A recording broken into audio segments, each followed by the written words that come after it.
Hello, I'm Richard Vobes, the Bald Explorer, and this is my quest for England and Englishness, its landscape, its heritage and nature. It's a personal journey and I'll document it for all to see. So come on, join me and let the quest begin.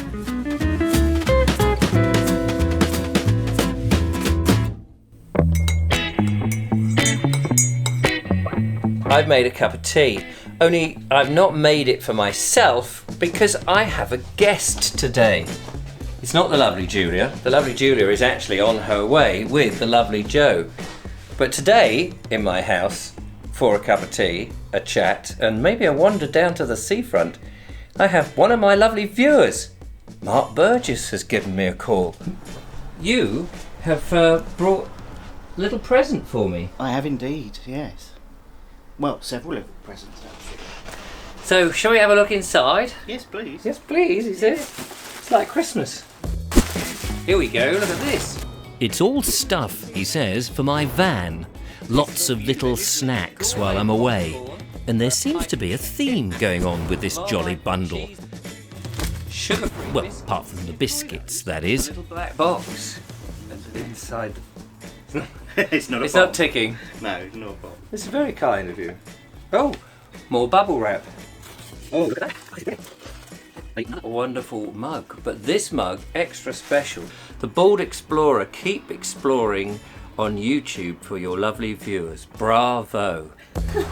And then Julia turned up with Geronimo Joe, and we all popped down to town to do a spot of charity clothes shopping, and then hot-foot it to the pier to enjoy sausage and chips. Lovely.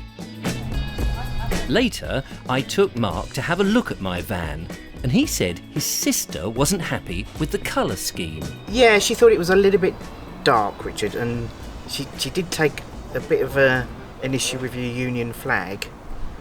I think she would like you to have something a bit more colourful. Colourful, eh? Well, let's see if Julia can help. I was thinking, before you decide to paint, to get an idea of colours, and, well, you might even find another solution other than painting it, but I've got some lightweight fabrics of varying colours, obviously relatively limited colours because of my wardrobe these have come out of, and some little fridge magnets, or the strongest ones I've got on my fridge. So I thought, never mind that one, that was just an idea for the side.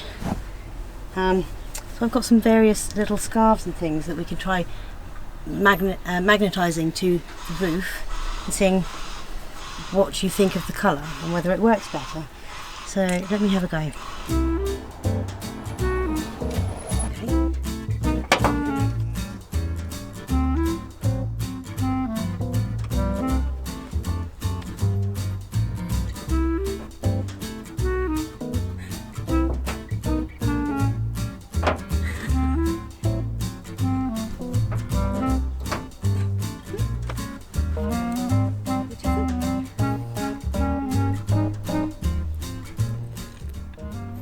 So Richard, never mind how tacky it looks, never mind how flappy it looks, just for an idea on the colours.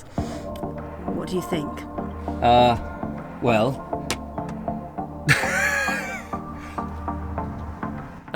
well, yeah, it's, how can I put it? It's a bit hippie, really. No, not convinced. I think we'll come back to this.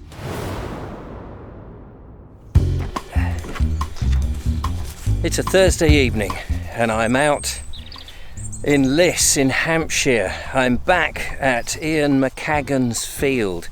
Behind me is my van, and I'm camping out for the night. Another camp out on the old camper van, the transit camper van here. Not the white one. That's not mine, no. There's a black one there. That's mine. Oh, the sun is just going behind the clouds. It's just dazzled my eyes now, and I can't see a thing. Don't ever look at the sun when you're filming. I'm doing a little bit of a stay overnight thing because I'm going to be away in Suffolk in a few days, and I wanted to get back into actually being in the middle of nowhere and used to camping in the van.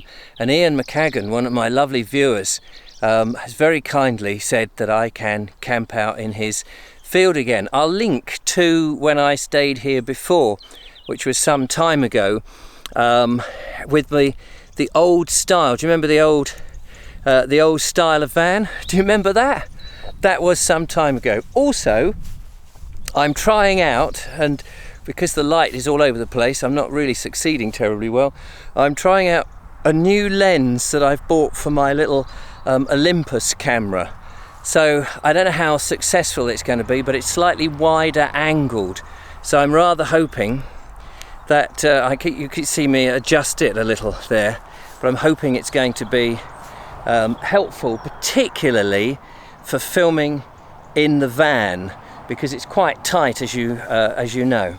So I'm really excited about camping out again. Ian has actually gone to get some sausage and chips for us. He's very generously purchasing those from the little village of Liss, which is very nice. I've been flying my drone. I just wanted to get some shots of the local area here. I just need to do as much drone practice and become as confident as possible with it. So, yeah. I wonder how much has changed actually, because when I was here before the grass was much longer, and I can't remember what time of year it was. It must have been at the latter part of last year.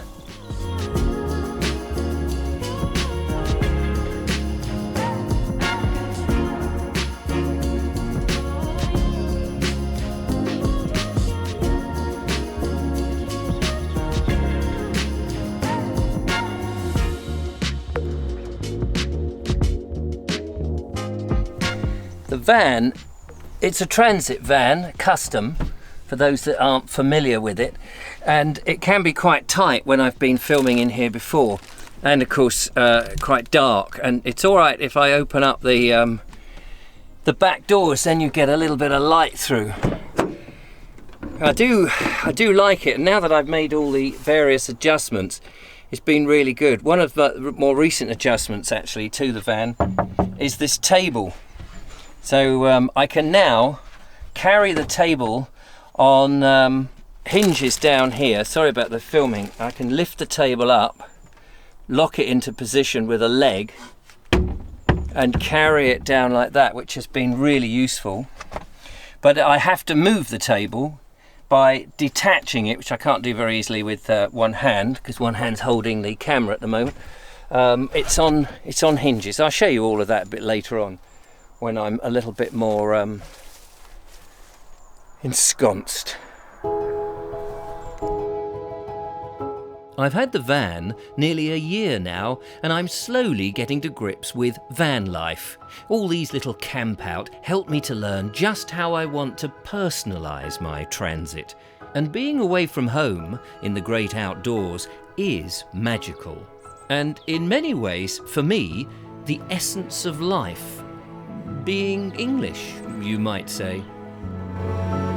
Ian has turned up, as promised, sausage and chips. I'm so excited. And we've set up the little table here, just down there, pulled it out the van. It's just an excuse really to try out all the stuff.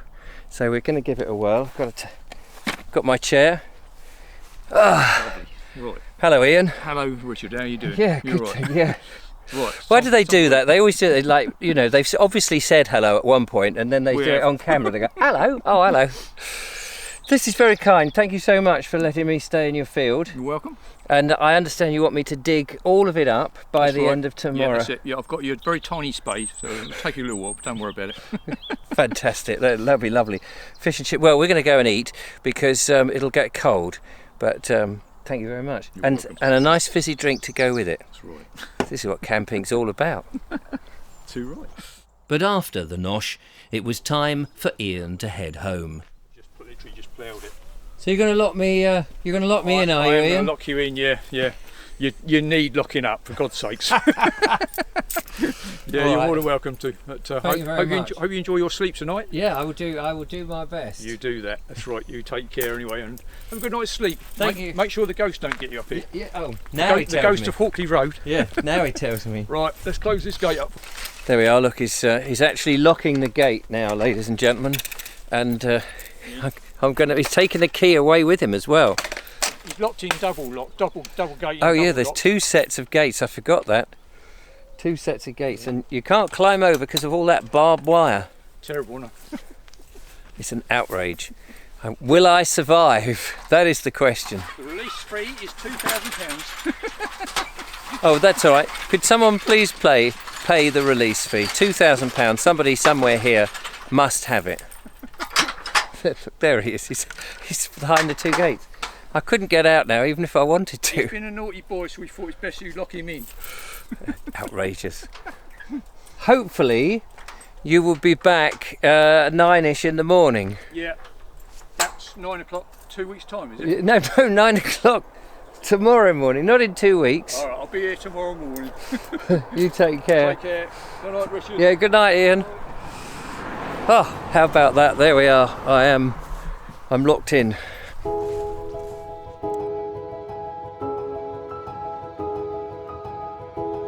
The nights are drawing in early now that it's autumn, and the sun sets around 7 p.m. So, after another brew, it was time to clamber into bed.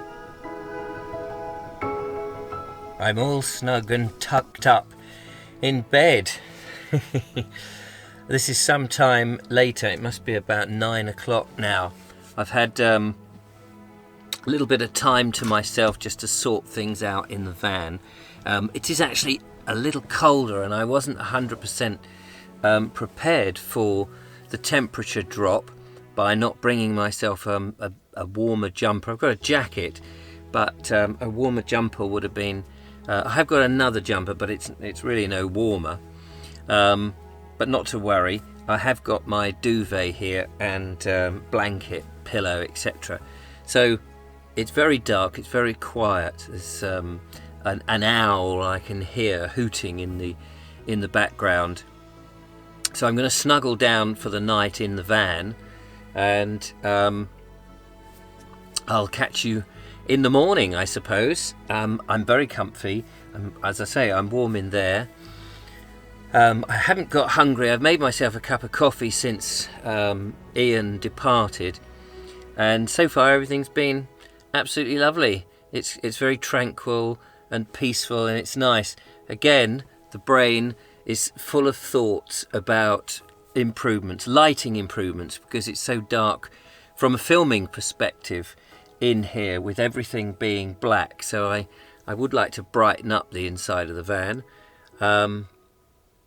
But yeah, it's been a good experience so far. So I'll see you in the morning. Sleep well, and I know I will. I might do a bit more reading first.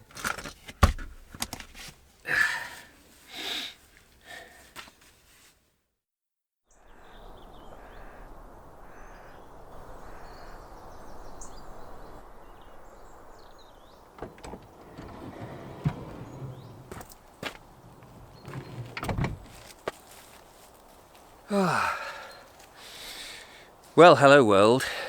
It's the next day and it's misty. It is misty. Blimey. What a difference. Well, I slept all right. It is very comfortable, I have to say, inside my van. It's very comfortable, and I do get a good night's sleep. Only I think you have to, it's always that first night syndrome, isn't it? First night, wake up a couple of times, need the loo. My goodness, I had some dreams. Cats were jumping on me. One, I was quite almost terrified. I was in that half wake, half sleep state, and something at first jumped on me, and at first I thought it was real. And I thought, this is one of these ghost things that have happened to me before. Then I realised I had been dreaming. And later on, so my heart rate went down. Then later on, I woke again, and cats were inside the van. And I couldn't understand how they got in the van. Plus there's no cats around here, but that wasn't so much the concern. And I got out and opened the door, and then I realised the door was on the latch, and it didn't actually shut properly, and one cat even though I shooed it out, kept coming back. And this went on for a while. That was a dream. That was a dream, but again, it was so damn real. I'm sure everybody has these dreams. That whilst I was having it, it was just... And then eventually I did wake up. Anyway, it's so stupid.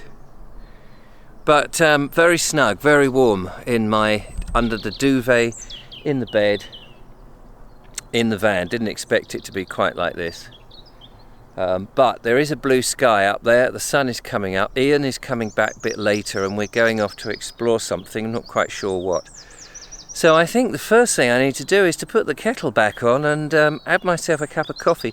The only other thing I would say is it's amazing how much mess you make in such a small amount of space, living or staying overnight, camping, whatever, in a van. I do need to work out how to put things away and tidy up as I go, because every surface is strewn with some old rubbish. Right, let's get that kettle on. One thing I have learnt in van life is that it is pretty much about stopping and having a brew.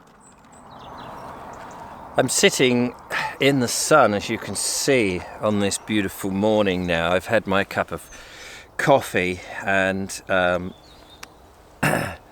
just relaxing on this bench that Ian erected as a tribute to his father, Andy. And it's just positioned as the sun comes up, so it's blasting in my face, which is lovely, and it's beautiful and warm. And I'm sitting next to this red oak with these very large leaves. Beautiful tree. Not native to the UK. I'm not quite sure whether it's Canadian or American or somewhere from that continent. I'm not quite sure. But it's so nice. And what a difference, you know. Early in the morning, mist and murk, and now bright sun. And Ian will be here in about half an hour, and we'll be on our way. Good morning. How you doing? I'm all right. You filming already? I was having breakfast. No, I don't blame you. Or not. How are you? Yeah, not too bad. Good night's sleep. Got to find the right keys, let you out. Yeah, let me out. I feel imprisoned. We were soon on our way to a special location. Ian had a surprise lined up for me. It was somewhere in which I would be overly impressed, he said. Up the A3 towards Guildford in Surrey. No. Anyone recognise the tunnel entrance?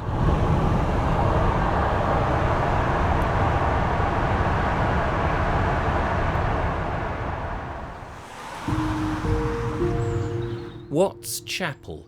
I'd never heard of it or its amazing history and artistic merits.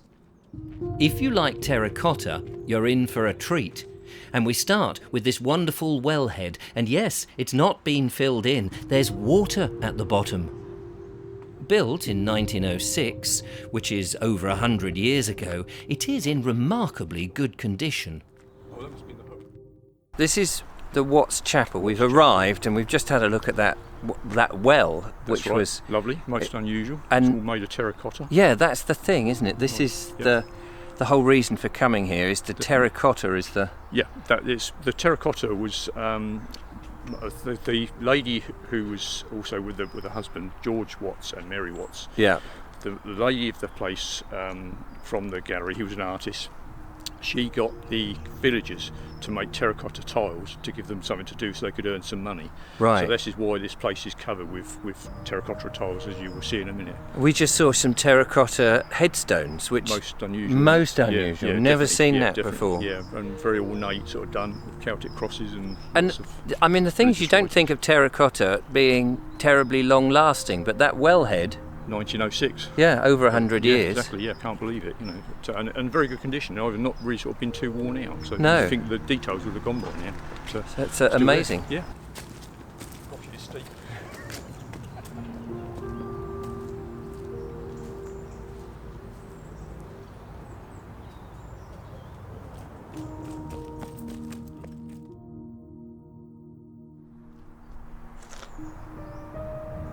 I've heard of the Terracotta Army, but that's in China. I've never heard of the Terracotta Chapel. This is absolutely phenomenal. I didn't really actually have a clue that you could do such wonderful and fine detail in terracotta. I've always associated it with just the tiles that you have on the roofs, the sort of thing the Romans were using, and of course,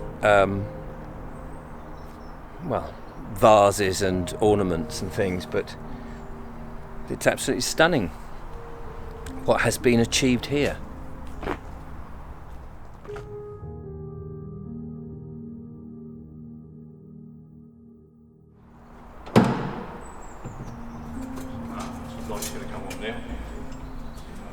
Wow. Oh my goodness. Your senses as you come into this chapel are just overwhelmed with the immense, the beauty, the colour, the peculiar nature of it, and then the amount of work that must have gone into this incredible structure. And you can hear that the sound is echoing all around. Just a few seconds ago, before filming, came just looking at the information board, which is just below me here, and I'm standing right under the apex of this dome. And if I just move the camera up like this, you'll see it. But the thing about that is focused on your ears is the sound coming back to you. It is the most peculiar... It's got an echo, isn't it? Echo, yeah. Really unusual sound to it. And very strange. How did you discover this, Ian? And my cousin lived up at Shelford, which was up the road, and I come past it several times. And of course, one of my family members was called Watts, so I said, well, we must come and have a look at it one day. Yeah. So when I come in, I just couldn't believe what I was seeing. So it was really quite amazing. Absolutely, yeah. Quite stunning. It's one of those English gems tucked away, and so humbly, it's not massive advertising. No, nothing. We're here on our own. I think the gallery down the road has been redone up and refurbished a few years ago, and so it's really sort of just getting going now, but this is obviously was designed by Mary Watts and the people from the village. Yeah. They did it up, but George Watts was the artist. George Watts was the artist, her husband. But that's what that's what I love about it. It's so understated. Yeah, there's no hoardings. No outside, there's a little couple of those brown signs. That's it. Yeah. But that's it. That's mainly for the gallery, though, isn't it? It's not really for the chapel. Yeah. If you could go to the gallery and miss this. Which is on the way down to the gallery. And this is free. Yeah. That's it's free. Yeah, definitely. Yeah. And it's just astounding. Yeah, but gosh, the paintings are absolutely amazing. Absolutely, if you're in the area, you've got to come and see this. I suppose this is Art Nouveau Gothic sort of style, I suppose. I don't know. I'm not very good on art and stuff and paintings, but yeah, gosh. Yeah, it is a gosh moment, isn't it? It's one of those genuine gosh moments. Outside, there was another curiosity. So this is what they call the cloister. I mean, it's not a real cloister, as in a cloister from a monastery, but that's right. It is still a cloister. Cloister set on the side of the church, yeah. With memorials on the wall side. That's it. And the centrepiece, of course, is to George and Mary, I guess. Yeah, definitely. Yeah, this is it. There we go. Yeah, lovely. Very unusual, isn't it? Very unusual. A remarkable place set in some remarkable countryside. On the way back to the field, we stopped at a curious bridge in Liphook. Well, I brought you down to a bridge that the Canadians and the British in the First World War and the Second World War left the shores of Bramshot Camp, and they went down to the Liphook station to go abroad, to go to France, and a lot of them didn't come back because they only crossed this bridge once. Other guys from Canada got the influenza very, very badly. A lot of them died. So they never got to go to war in the end. But this has been dedicated since 2015 for the bridge and to the Canadians and the British that cross these shores. So there's a plaque up here. Obviously you've got the British flag there and the Canadian flag here. Come and have a look at the sign.